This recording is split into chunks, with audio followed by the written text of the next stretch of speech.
सुनहरे बालों वाली लड़की। एक छोटा सा गांव था। उस गांव में जमुना और बंसी नाम के पति पत्नी रहते थे। उन दोनों की कोई भी संतान नहीं थी।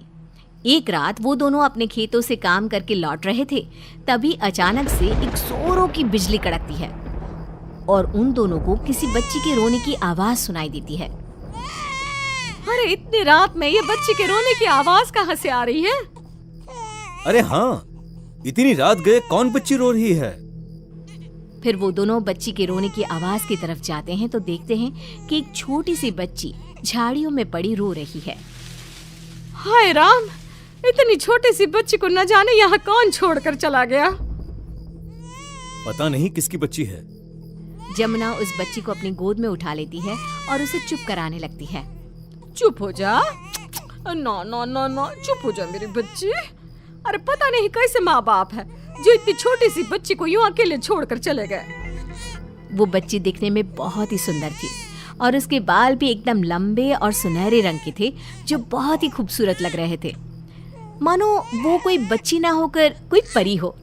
तभी जमुना का पति उस रोती हुई बच्ची की तरफ देखकर कहता है, इतनी रात में इस बच्ची को हम छोड़ भी तो नहीं सकते। एक काम करते हैं, इसे हम अपने साथ अपने घर लेकर चलते हैं।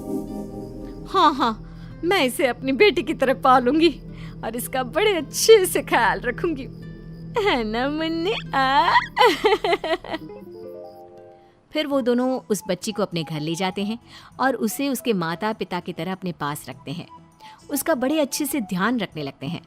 जमुना और बंसी उसका नाम तारा रखते हैं और उसे प्यार से तारा कहकर बुलाते।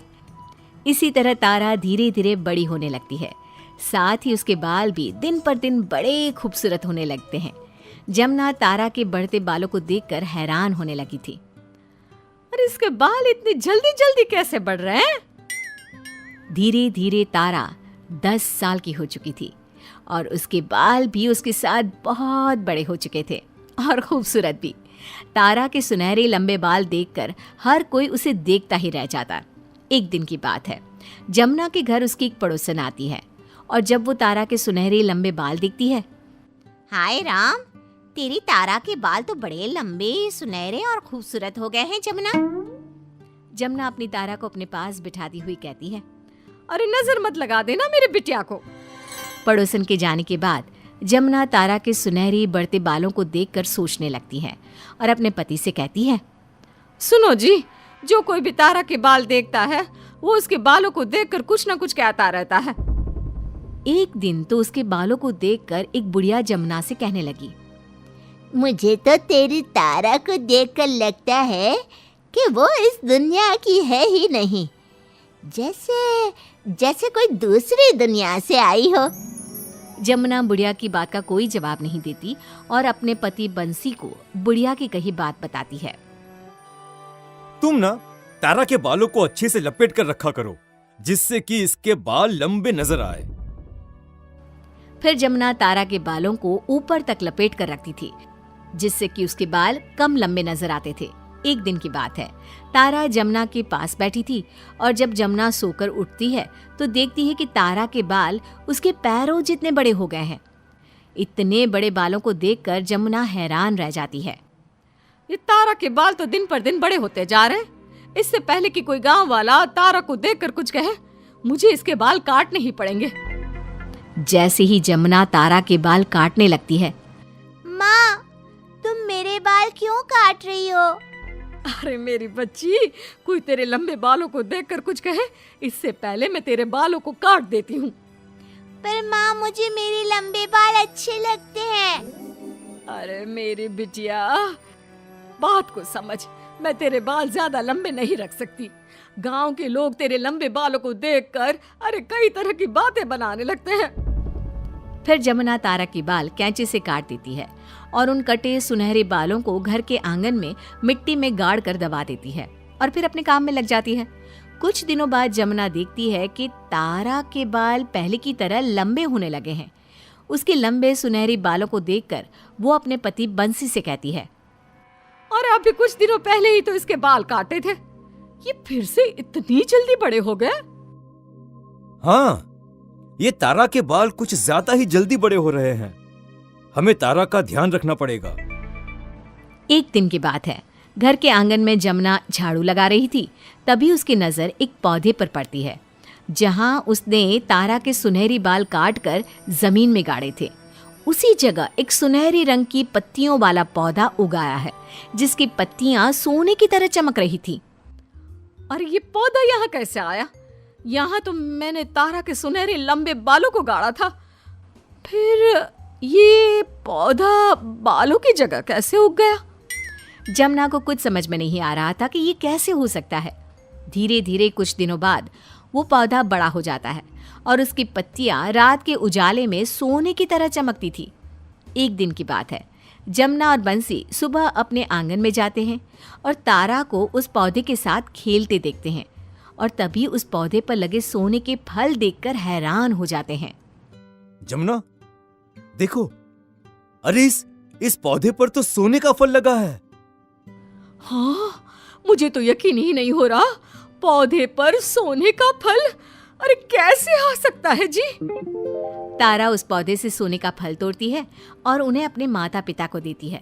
सोने का फल देखकर बंसी और जमुना का तो खुशी का ठिकाना नहीं रहता। और फिर अगले दिन जैसे ही रात होती है तो जमुना आंगन में जाती है और पेड़ पर लगे सोने का फल देखकर चौंक जाती है और वो अपने पति को लेकर पौधे पर लगे सोने का फल दिखाती है।